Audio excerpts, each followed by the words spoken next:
शांतपणे झोपू देत नसेल, मुक्तपणे हसू देत नसेल, तर तुम्हाला काय चाटायचं? हे डॉक्टर बेड ज्यावेळेला तुम्ही बेडवरती पडलेला असाल की नाही एखाद्या दवाखान्याच्या बेडवरती, त्यावेळेला तुम्हाला वाटणार याला मी काय जगलो. ज्या वेळेला मला हसायला वाटतं त्यावेळेला मी हसलो नाही का, तर बाकीची माणसं काहीतरी मला म्हणतील.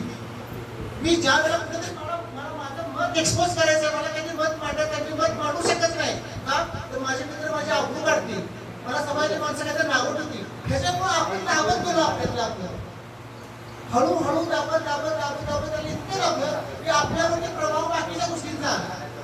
आपण काय करायला लागलो आता, अरे बरं हसायचं आहे ना, तर एवढ्या डिग्री वर हसायचं का, तर माणसाला काय तर वाटतं तू माणूस म्हणून तुला काय वाटतंय.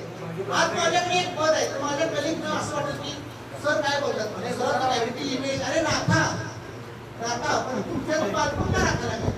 त्याच्यावरती एक कविता मी तुम्हाला ऐकवतो, तर कोण कुठं ऐकतंय का.